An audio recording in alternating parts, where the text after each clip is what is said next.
Welcome back to the Product Biz Podcast. I'm so excited to be here with you for another episode and just chat with you one-on-one because we've had some awesome guests. We've had some awesome Product Biz Academy members. We've had some great conversations, but it's time for me to get back in the driver's seat and do an episode sharing with you what is going to help you in this moment right now. I'm really excited about this episode because I work with so many incredible, amazing small business owners and help them through so many obstacles and challenges to get them to the other side. And the fun part of it is that I love seeing patterns. That is honestly like one of my favorite things, which is why, honestly, I think I'm a coach, because I love seeing patterns and recognizing those patterns and turning them into strategy or turning them into insights or turning them into learning and seeing how all of these dots are connected and being able to do that and share that with others.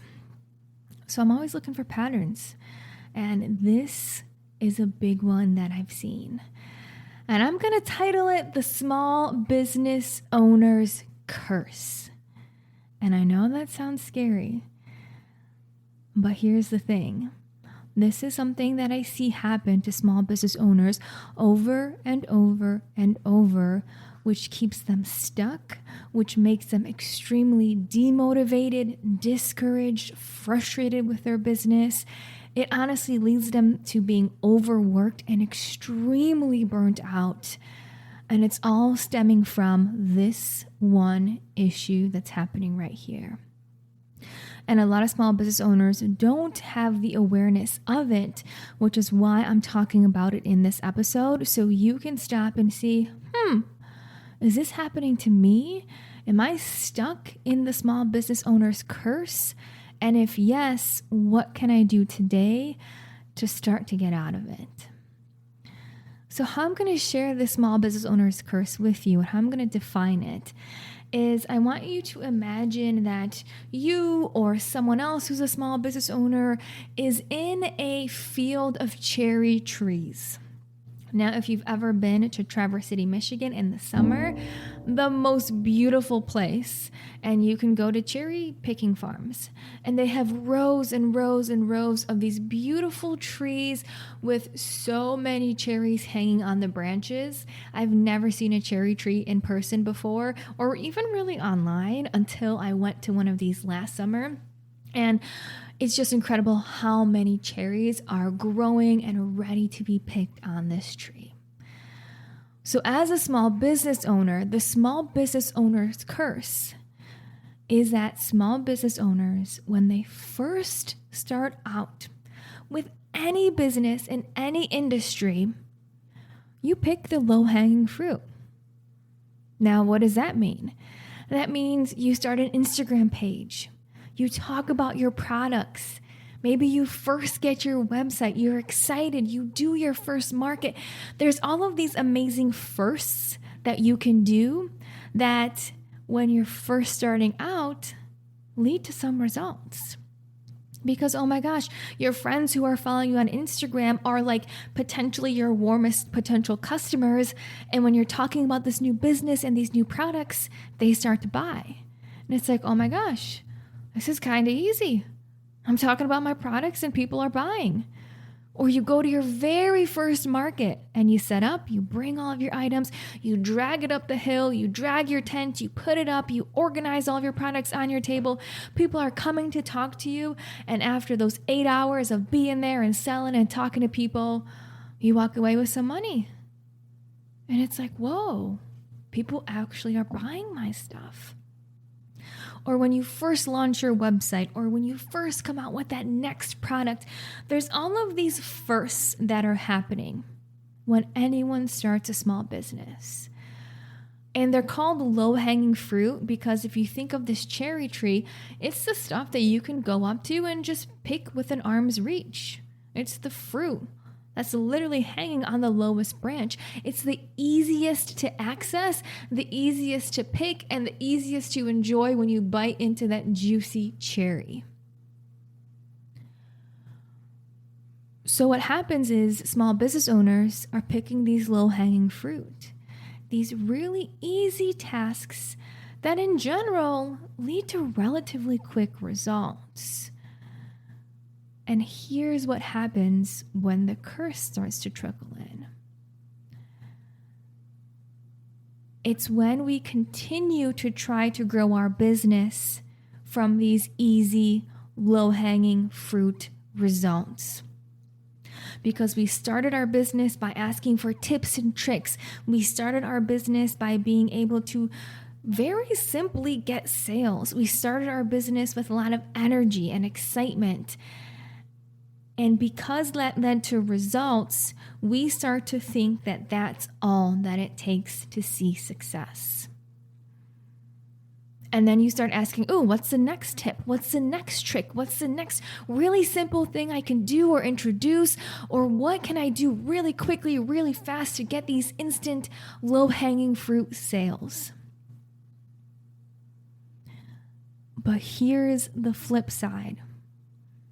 When you're picking cherries off of a cherry tree, those low-hanging fruit, those simple tips and tricks that lead to results are soon going to be completely picked. And the small business owner's curse is when the small business owner stays in the same mindset of the things that they've always done and the quickness of results that they've gotten before, and they expect that to carry that through their entire business. And as soon as they hit any hurdle or roadblock or challenge that they've never experienced before, it's kind of like, whoa, what's going on? I've been enjoying picking these cherries and now all of a sudden there's no more to pick. What's wrong with my tree? Where are all the cherries? Where did they go? What's wrong? What's wrong? Why aren't they here? I'm picking them. I'm grasping up in the air to pick these cherries, but why aren't they here? And all that small business owner knows is what they've done in the past. Now, there is this inevitable point in running a small business when what you did in the past will no longer work, because business growth happens in stages. And to be very honest, the beginning stages of a business are usually the easiest for those exact reasons I just mentioned. Your friends, your family who are excited to buy from you, people who followed you on social media and trust you and know you, those first markets, those first easy opportunities. That's your first phase of business. And for some people, that first phase can last quite a bit of time. But inevitably, there's going to be this second phase of your business where that no longer works, where tips and tricks no longer work. And it's going to require you to run your business and look at your business a different way. This is where you start to get more cold people in your audience. So what does that mean? That means that before you were marketing and selling to your friends, your family, people who followed you for a while, that you have some sort of rapport with, but now your Instagram is starting to grow with new people who've never heard of you before, who don't know you from high school or don't know you from living down the street, who literally stumbled across your page. And now you have to nourish them and share about your business with them for them to purchase. That's a totally different ballgame than selling to family and friends and people who really know you. So now this is where we get to the second phase of the business. And what I want you to think of is if you're on this cherry tree farm, this is when you get a ladder, because there's no more low-hanging fruit for you to pick. All of those low-hanging tactics have been exhausted, and you can keep doing them over and over and over, expecting new results, but literally there's no more cherries on that bottom layer for you to pick. And if you want the sweeter and riper and tartar cherries, if you want to make more cherry pies, you got to get your ladder and you got to get up that tree to that next layer of cherries that are available for you. But where so many small business owners get stuck is the mentality of, well, it was instant for me before. This really worked for me last year What's happening? Why isn't it working again? This was incredible last year. This year, you're in a different ballgame. And what worked for you last year may not work this year because, like I just was explaining to you, you're probably selling and marketing to new people on Instagram, new people going to your website, new store owners that you're pitching to across the country rather than just your local neighborhood. And this is where there has to be a huge emphasis on marketing and selling. And we're going to talk about that in a little bit. But first, I want to mention to you how the small business owner curse gets bigger and worse and even more yucky. Because people are addicted to the quick and instant results and the success that they had last year, that when they reach this challenge or there's no more low-hanging fruit, they do one of two things. We'll say one of three things. They double down on what they did in the past. And they're like, well, this worked before, let me just do it again. And how I see that so often is with small business owners who come out with new products. Well, it worked before, let me do it again. I got some sales last year, let me do it again. Well, when I launched this 2 years ago, it really worked, so let me do it again and launch something new again. So the small business owner's curse is a little bit of delusion of not realizing you're in a different game and repeating the same old game, expecting new results. The second thing that happens in the small business owner's curse, how this gets bigger and bigger and bigger, is burnout and overwork. And doing what you did in the past, but doing it 10 times harder and 10 times more intense and 10 times more stressed, trying to get a different result. Or the third thing that happens, which is when this can get really scary, is when you're on your cherry farm picking fruit and you're wondering, where did all your fruit go? There's no more at arm's length. And then you start to see what other cherry farm owners are doing. And this is where small business owners start to see what other businesses are doing. And they jump from new project to new project to new project to new project, not from the state of intentional growth, but from the state of fear, the state of my cherries are gone, they're doing this, I need to do this. With this grasp and this fear and this stress and this burnout and this, oh my gosh, I need to have my cherries right now, so let me do what this person is doing. Let me jump to this, let me jump to this, let me jump to this market, let me do that market, let me do Amazon, let me do this, let me do that, let me be super reactive, and whatever anyone else is doing, I'm going to do it because, oh my gosh, all my cherries seem to be gone. This leads small business owners to say, oh my gosh, I need to lower my pricing. Oh my gosh, I need to come out with a totally different product line because so-and-so is doing this product line. This makes small business owners say, oh my gosh, I need to be faster than my competition because they're coming out with this and I need to do this. And it's all from a place of fear and reactivity, which I hate to break it to you. But if you're running a business from fear and reactivity, of the feeling of not enough, of the feeling of pressure, of the feeling of stress, you are shutting down your intuition and your creativity. And you know what's needed most to grow a small business? Intuition and creativity. Now, I see this small business owner's curse happen so often, and it really turns into this massive tornado of winds that are just picking up and blowing people around to the point that they are so physically, mentally, and emotionally distraught that their business could be very much on the brink of closing because this curse is that serious. So how do we get out of this? How do we actually know, okay, I need to go into phase 2 of my business or phase 3 or phase 4. How do we have line of sight of not to be reactive, not to continue to try to find quick tips and tricks, not to do all of these crazy reactive projects and new ideas and grass is greener on the other side and let me do what they're doing mentality. Well, the first step is awareness. And that's why I'm here sharing this with you, because I can't tell you how often I see this. And when we talk about the grass being greener on the other side of like, oh, so-and-so is successful with this, now I need to do it. This small business curse can have you pivot from project to project to project to project, never getting any of them done. Now, there's probably the saying that you've heard. It's not that the grass is greener on the other side. The grass is not greener when you have your items on Amazon.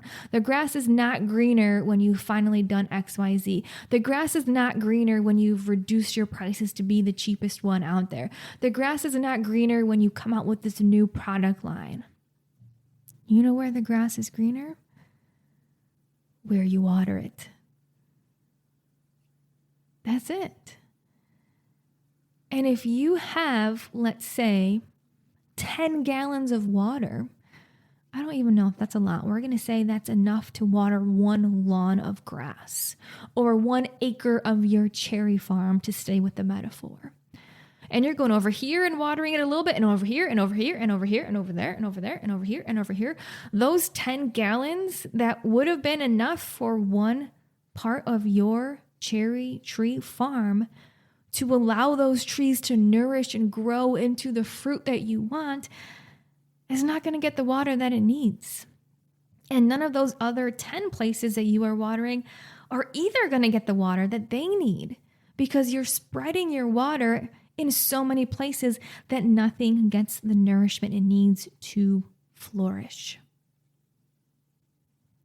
There's an exercise I do with my one-on-one clients in Product Biz Academy where we define 1 project that they work on for the next 3 months.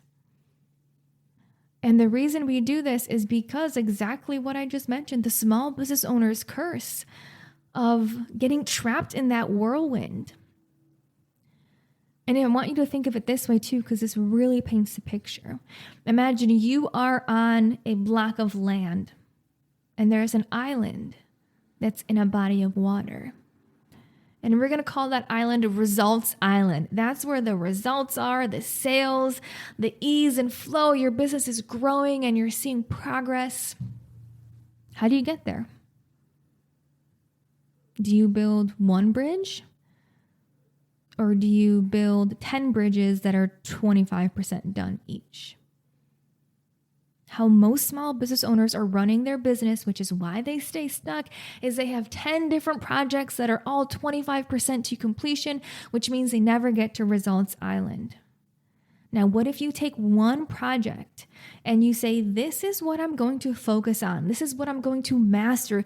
This is what I'm going to build to excellence so I can go from point A, where I am now, to point B on that island, Results Island, right over there. And if you can have the discernment to say no to these distractions of the small business curse, to say no to trying to find quick tips and tricks. That's like one of the things that I really dislike. I don't want to say the word dislike. I don't dislike a lot of things, but this is one of the things that I really wish people looked at in a different way. If you're saying, hey, what's a tip and trick on how to grow my business? Here's a tip and trick for you.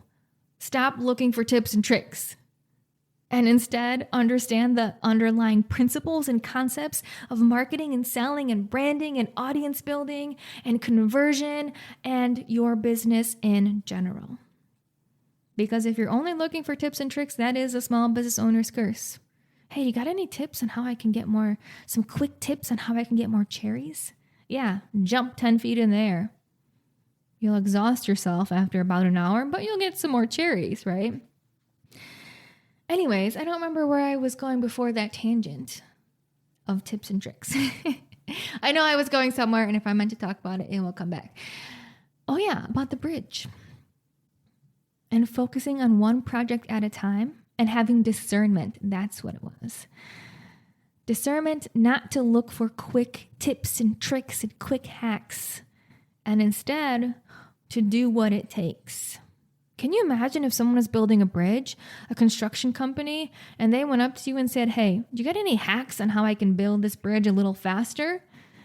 You'd be like, no, please. Can you just build it properly and safely and to complete fruition so I can get to the other side safely, please? Tips and tricks and hacks. If you're honestly asking those questions, I would ask you, why are you in a rush?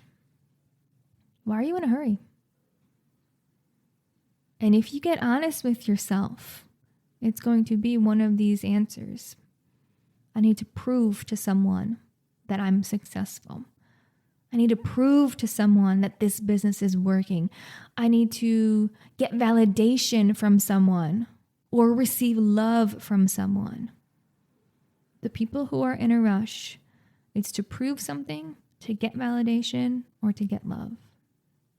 And this is where it gets really deep. A lot of this is like subconscious beliefs that are built and solidified from age like 0 to 7 of, for me personally, what I've had to really work with is my mom would only be happy and excited and gave me love and attention and smiles when I was a good girl, when I cleaned, when I organized, when I came home with good grades. So I became this person who associated love and attention with success, good grades, cleaning, organizing, being perfect. And when I first started to run my small businesses way back when in the start of my entrepreneurial journey, man, that proving to someone that I was successful, I had to prove it. And when I asked myself, like, who am I proving this to? Does my mom even need proof? Is she asking for proof? No, I'm a freaking grown adult. She's not even looking for it. And frankly, I know how to survive with or without that validation or proving anything to anyone. And I can be a very happy adult without having to prove anything to anyone. So if you are in a rush, looking for tips and tricks and hacks on how to get there faster and signing up for courses that promise you on how to do something within 30 days or 10 days, what are you trying to prove? And what would business be like if you weren't trying to prove something? Would you have more access to intuition and creativity like we talked about earlier? Willing to bet you would. So you can get to that results island by having discernment. Discernment away from tips and tricks and hacks. Discernment from burning yourself out by doing what you've always done. And discernment from the grass is greener on the other side. So what does that mean? What do you focus on? Holy smokes, what does business look like from this angle, right? I know a lot of people are like, this is foreign to me. This is focusing on one project, mastering it, and learning how to run a business, learning how to lead, learning how to lean in when things get hard, learning how to challenge yourself with the challenges you face, learning how to be positive during challenges, learning how to overcome throwing in the towel when things get tough. That's a big one because we live in such an instant world that as soon as something goes wrong, we throw in the towel and we pivot. I want to challenge you not to pivot. I want to challenge you to show the universe, God, source, spirit, whoever you believe in, that no matter what you throw at me, I want this so badly that I will overcome it. Because the universe is going to give you little challenges, little sparks that come up in life. And that's the universe asking you, hey, how bad do you want this? Are you going to give up with the challenge? Or do you really, really want this? And the more you can overcome those little check-in tests, the more faster you're going to get to your result. So this is why with a lot of my Product Biz Academy members, what we talk about is leadership, mindset, CEO mentality, who you are when things get tough. We spend a lot of time focusing on how do you stay motivated when there are challenges. Because to be 100% honest with you, my PBA members go through challenges. They go through slow sales seasons. But the thing that makes their experience different is they know how to handle their emotions. They know how to handle what they're working on. They know how to stay the course when there are challenges or slow seasons. And that's what gets them on the other side, to actually see results and progress after they've handled that situation. So a lot of the work that we do is, how do you stay motivated? How do you stay inspired and motivated? How do you reduce fear? How do you reduce stress? How do you access intuition and creativity to help you grow your business even easier? So the flip side of the small business owner's curse is running a business with intention, with vision, with an understanding of my success is inevitable. And I just have to keep showing up and trust and have faith that this is going to work out for me. That is one of the biggest muscles that you have to have as a business owner, trust and faith. Because if you don't have trust and you don't have faith, you're going to be looking at the grass is greener on the other side and jumping from project to project to project, looking for tips and tricks and quick hacks. But if you have faith, and faith means to believe in something without it actually being in front of you. If you have faith that my business is going to grow and this is going to work and my success is inevitable and this is all working out for me, even the challenges and the shit moments and the tough times, it's all happening for me for a reason. If you have that faith, then slowing down, working on your business, one project at a time, building that bridge comes from a place of peace. There's no reactivity. There's no urgency. There's no emotional dysregulation. There's no nervous system dysregulation. There's just doing what you are meant to do on this planet, knowing that the results will come, knowing that you are growing and your business is growing and you're planting these seeds and you may not see the fruits of those seeds right now, but you're planting them and you're nourishing them and they're gonna grow and they're gonna ripen and you're gonna be able to enjoy those fruits as long as you stay the course. So really, that's what I wanted to chat with you about today. It's a small business owner's curse and how to overcome it. Now, one thing I love to do, I am a journal fanatic. I journal every single morning. I meditate every single morning. I go for a walk every single morning. And I do all of that before I check my phone. And I get ready and I eat breakfast before I check my phone too. The reason why I love to journal is it becomes this way to practice self-awareness of what are the patterns in my life? What am I experiencing? How is life my teacher right now? And what am I supposed to learn from this circumstance? And maybe this is a great time for you to journal if this resonated with you for where you're getting stuck in the small business owner's curse, or how you can continue on this business path of the different phases in business, and what you can do to demonstrate that you are in it for the long run, to show the universe that, hey, I'm serious about this business and I want to make this happen and I want to create a legacy for myself and my family, and I want to take my family on that vacation where my business pays for it, and I want to experience growth and seeing what I am truly capable of. How are you demonstrating that? What risks are you taking?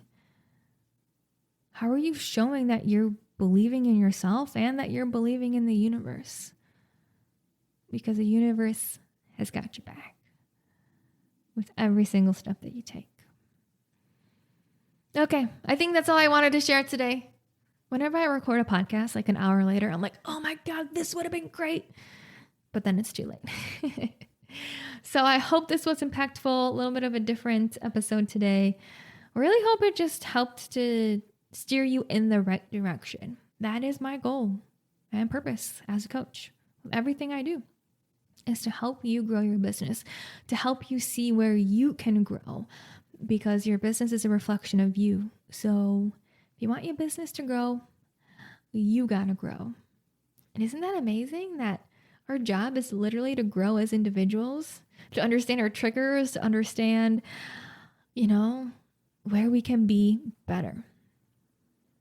That's the life we get to live, and it's so much fun. So if you enjoyed this episode, send me a DM on Instagram at Monica Little Coaching and let me know what you're doing to show that you are in it for the long run with your business, that you are dedicated, that you are committed, that you are going to do whatever it takes, no matter how scary it is. Because that is what I want to celebrate and hear from you. Thank you so much for listening to this episode of the Product Biz Podcast, and I will see you next time.